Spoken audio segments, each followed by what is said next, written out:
Hello, awesome Passport members. How are you? This is going to be episode 2 of 3 of remastering some of the classics because we're putting these into series 2 of the art, and I want to make sure that they are perfect before they go to collectors. All right. At first, I decided that I would make 1 out of 3 of these like free on YouTube, but then I thought, man, these are too hot. These are too valuable. I want them for you Passport members. Okay. So in this one, I think it'll be a great success. I think it'll be a much easier edit than the last one. It's going to be that Treetop temple in Kyoto. All right, let's get started with this image from Kyoto. Okay, just as a reference, let's look at the before image. Well, not before. I guess before is in 8 years ago when I made this photo. You know, it's got a lot of problems. It's pretty cool, but it's got a lot of problems. I think this part of the tree is too bright here. The sky is just a little too crazy. Also, the trees have a little bit of a blue tint. It's got a lot of stuff I like. It's mysterious, it's weird, but I think I'm gonna be a little bit more understated this time, but keep just enough weirdness in there, okay? So I'm gonna drag this up to my other monitor up here. It's nice having 2 monitors. I'm gonna keep that up there as sort of a reference, okay? While I work on something totally new. Now here's what's already happened. I haven't done anything. All I've done is bring it into Aurora HDR. You can already see it's made a nice difference. Okay, it's been a very subtle difference, and we're going to make more differences. But if you want to see where this came from, we go here, and it came from these 5 raw files. Okay, 1, 2, 3, 4, 5. Okay, now it's really overkill to bring all these raw files in. I think, honestly, I could probably do the same thing with JPEGs. Even just the darkest, medium, and bright ones, but I went ahead and brought all of them in anyway, okay? I mean, if you're gonna make, you gotta pick your battles, right? I don't do this all the time, but since it's a special piece, I wanna do it the right way. Okay, so that's that. Pretty good start. Now it's a decision point. Where should we start? I like to work on chunks, right? So first, let's make the sky pretty, okay? So to do that, let's increase the contrast a little bit. Oh, sorry, let me make a new layer. Okay, I like to do things on layers. Okay, so I'm gonna increase the contrast. I'm gonna play with the, no, I don't have to touch the smart tone here. Really where we're gonna get the HDR enhancement is here under HDR Enhance. So I'm gonna increase the clarity slider, the smart structure slider, so you're getting a little chunkiness up there. We're about to probably get some noise up there, so let's increase that just a little bit. The microstructure should bring a little bit of that in. Look at that. And also, let's do a little bit of vignetting, okay? Because I like the idea of like night encroaching in on this place, right? And it's like a treetop tower, right? There's a lighting the whole forest, and kind of like a beacon of sorts. Let's adjust the feathering so it's a little more subtle. See, like that's no feathering. It's like a glamour shots thing in the mall. We're gonna go more like this. Okay, a little more feathering. Cool. Now I'll click the brush, and then just brush in the sky. See, we've got a bunch of water spots up there in the sky, or little, where my sensor was dirty. We'll get rid of that later, okay? Get rid of that in Photoshop. Drop down the opacity here, because I don't want quite so much vignetting there, just a little bit. There we go. So you can now see the before and after the sky there. Before, after. There we go, just much more dramatic. And it also makes those sensor spots more dramatic too. But we'll clean that up. And I like that it's less dramatic than before, honestly. Cool. Now, the other big ticket item. There's 3 big ticket items in this thing, okay? Sky, forest, tower. Castle thing. The idea is that I wanted to feel like this tower is sitting on top of the forest, like the trees are holding it up. That's not actually true. It's on like a cliff. But that doesn't matter what's true. What matters is what is interesting. Okay. So at least in art, right? So I make a new layer now, and now I'm just going to play with the trees. Now watch this. This is the single biggest thing you can do to make trees look more natural, especially when you're shooting at dusk. When you shoot at dusk, it suffuses everything with this sort of blue light. So if you want to unblue it, go here to temperature and watch what happens to the color of the trees. They're going to become much more natural. See how that looks? Nice. So we'll do a little bit of that. I'm going to amp up the contrast quite a bit to make them kind of nice and contrasty. I guess that's is that a word, contrasty? And then I'll increase the HDR clarity here to make them a bit more sharp, you know. There we go, looking good. All right, so now I'm going to pick my brush, and I'm going to start brushing around the trees. Let's get up to 100%. Don't want any of that Bush League. 50%. Brushing around. There we go. You can see it where I've masked it. And here, I missed a few spots here. Go clean that up. Clean that up, Ratcliff. Okay. All right, looking good. Looking good. Now let's, by the way, let me bring down this other one and compare it. Now that I've done the two, can you see how the previous one had some very unusual stuff going on here with the tree color, right? It really like blasted out here. It's kind of too light there, I think. That sort of thing. I want to enhance, there's more that I want to do. Okay, let me just kind of, before I do it, let me explain it. One, I want to darken some of these branches down here, some of these trunks, because I want it to feel like more mysterious down there. Same down here, I'll make more dark areas. I want to brighten these little Ewok villages down here. But first I'm going to brighten the light and the feeling coming out of the warmth of here, okay? Because it's really a conversation between cold and warm, okay? 0 plus. I always like this idea that, you know, at night it's kind of cold, kind of chilly, and then you always go take refuge in like a nice warm Japanese place. So even though this is going to be adjusting everything, remember, I'm going to use the brush in the end. So now I'm really just looking at the inside, kind of under the awnings. In fact, what I'll do is I'll just go ahead and just brush in there, okay? So as I start to play with these tools, we'll just see some effects happen in there. Usually I do this at the end, but I'll just kind of do it in the beginning here, just for fun. Okay, there's that. Then let's warm it up even more. Okay, look at that. See the big difference that made? It's nice, isn't it? Maybe a little more exposure, brighten it up. Definitely going to do some image radiance here. Pull up that part. Even warmer. Oh yeah, that is looking good. Really good. Better than before. Yeah, this is good. I could go a little lighter too. Let me see here. Whoa. It's a little too light. Let's bring that down. Let's bring down the whites a little bit just so we don't get up too high to that area. There we go. Look at that. Isn't that warm and lovely looking in there? Look at that. Oh yeah, cool, coolio. Okay, so mission accomplished there. Now I want to darken some spots in the trees to add more mystery down in the forest, okay? Few ways to do that. I think I'll do a combination. I'll just actually drop down the exposure, okay, and do a little image radiance without adjusting the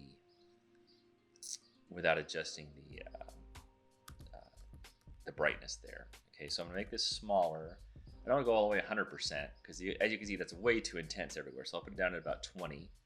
Okay, then I'll kind of start painting down in here. Okay, you can see where I'm clicking. The little radar things are opening up. See where I'm clicking. And I'm gonna make some things darker in here. Let's get this up a little bit. I can't even see the changes I'm making.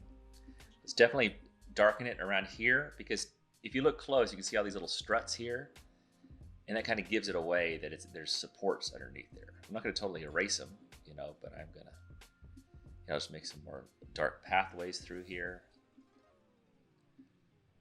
Like here, I'll make some layers. There's like layers of trees, you know. Look at that. That's a little S curve there. Nice. So I'm taking what's dark and making it darker.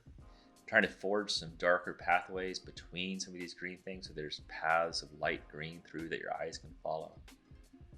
Put a little bit more mystery around these little Ewok villages. And it's really dark in the corner. Okay, let's get this vignette going all around here. Okay, and over here too, let's darken it up on the edge here. Okay, because we kind of want this coming in out of nowhere. Right? I want to add a lot of mystery in here. By the way, see this little part up here? I don't like that. We're going to crop that off in Photoshop later. Okay. Oh yeah, this is looking good. Looking good. Coolio. Okay, now let's HDR the roof a little bit. Okay, let's give a little more texture to the roof.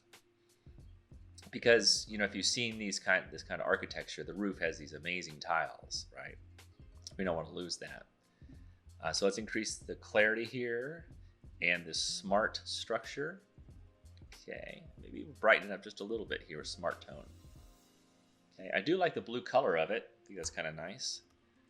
Okay, so let's brush it in here. Pick the brush. Let's kind of brighten up parts of the roof, right? We don't want to brighten up in the shadows too much.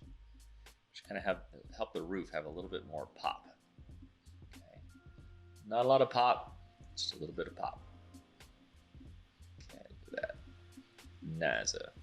Might even increase the exposure a little bit on that roof. Okay, that. Let's see what it looks like if we warm up the roof. See, it kind of becomes more brown, which is a more believable color in the daylight, but not really in the dusk light, right? Not really in the dusk light. It's okay. But I think I like the bluer color, okay? I'll go a little bit, kind of in between. And we'll split the difference here. Yeah, looks good.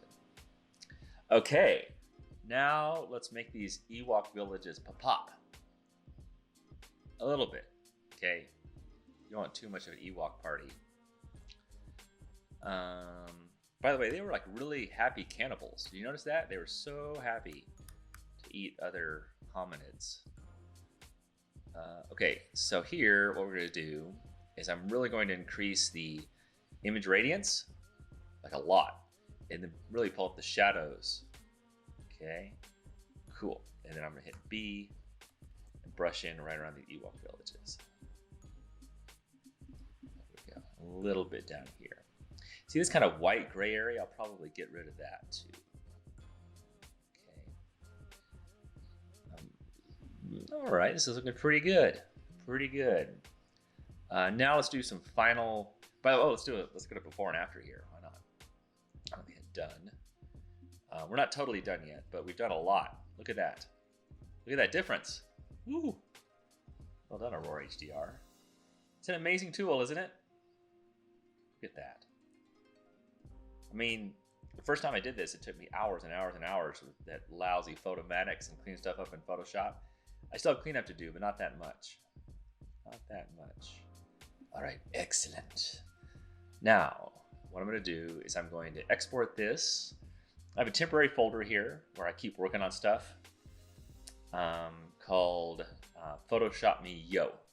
Okay, and I'll go ahead and save it as a TIFF file. Okay, just to maximize it for now. And then I'll say save. All right, now this will take a little while. I'll see you in a second in Photoshop. Okay, now time for me to do everybody's favorite activity, cleaning up all these water spots. By the way, when you zoom in, look at all the detail in here. Isn't that nice? Nice. NASA. Okay, so let's, I hit the J key, content aware.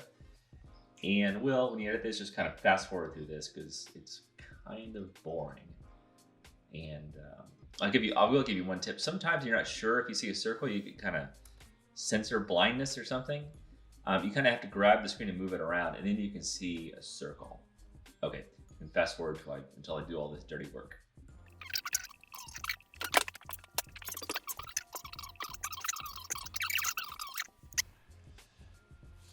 Okay, and we're back. Okay, as long as I'm zoomed in like this, let's go down here and see this kind of white sidewalky area. I'm not really feeling it, so I'm going to use the J tool here. Do a little computer generated foliage. That, get rid of some of that white stuff there. There we go. Okay, that's looking good. Better. Just go around, look for other small mistakes. You see there's some ghosting here, right? But I like that. I mean, this is obviously people moving in and out, but I like it, you know, a little Japanese ghost action. They're very spiritual people. Could be like, you know, emperors of times past coming to check on their plebeians. This is always a choice. Okay, do you see this thing? I think this is like an electrical wire coming down here, right? And I was kind of harsh in my mellow because that's not what I think of when I think of ancient Japan. So I'm gonna just delete it, okay, with the J key. By the way, when you press J, then Shift J, or Shift click, I'm sorry, it makes a straight line. So it's a good way to travel a lot of ground if you got shaky fingers like me. Down, down, down. Here, it keeps on going. Maybe it's internet. Maybe it's an internet cable. Everyone's got to have the internet. I can't remember what I did without the internet when I was a kid. I guess I just watched like 3 channels. Waited for Knight Rider to come on. And Love Boat. Fantasy Island. It's a sorry existence, watching a lot of stupid commercials. Man, oh man. Growing up in the 70s was the worst. My kids are so lucky.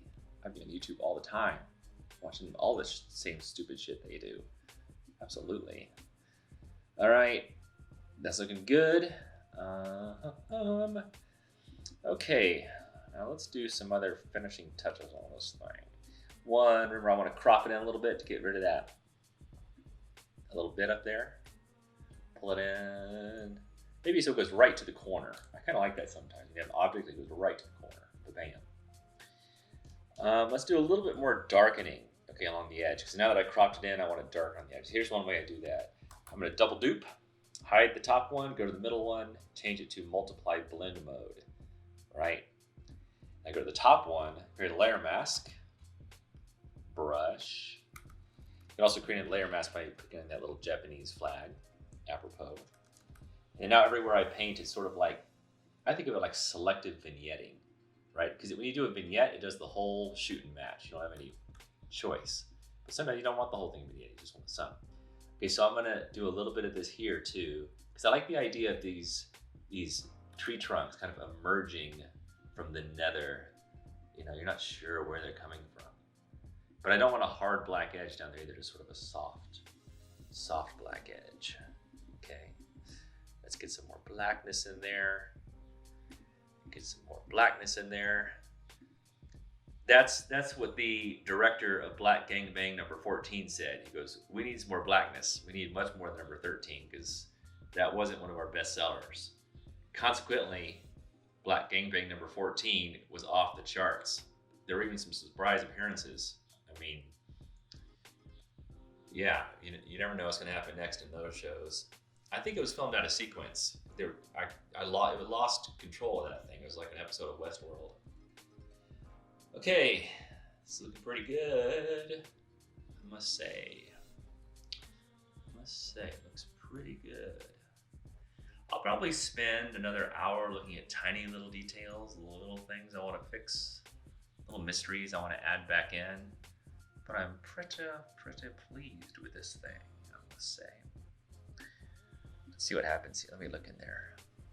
You know, this is another thing, another direction you can go. I don't want to here, but look at how much warmer it gets inside at the detriment of making some other stuff dark. So if you're doing like a fire scene or something, well, here, let's get rid of some of these struts here too, or just darken them a little bit here. Yeah, if you're doing a fire scene, doing this blending mode with multiply seems to look pretty good. Okay, well, we've got a few different before afters here we can look at, I suppose. We have, here we go, let me make this one bigger. Z, bigger. Okay, so we have the quote unquote original, which is not original at all, it's from about 8 years ago. So we went from this, okay, to that. Look at that, much better. And if we go look at the original, okay, it's going to be completely different. Let's go here into Aurora Me. I have a directory here where I keep this stuff. So this is kind of like the original. See that? So like the middle exposure of the original, and it went to that, which I think is a tremendous improvement. Good. I'm happy with the direction of this thing. Like I said, I have a few more changes I want to make. I'll like let it sit here for a few days, and I'll revisit it, you know, the nighttime, the daytime, and make a few more tweaks to it before we lock it up for our collectors. All right, I hope you enjoyed that. I may not have as easy of a time on my next shot than the Great Wall of China, but I'm pleased with how much easier this was than that one in Patagonia, which turned out to be quite problematic. All right, guys, love you. If you enjoyed this passport stuff and watched it all the way to the end, can I ask you to please recommend it to your friends or family members? We kind of go on recommendations, so that would mean a lot. Anyway, thank you very much. Love you guys. I'll see you next time. Bye.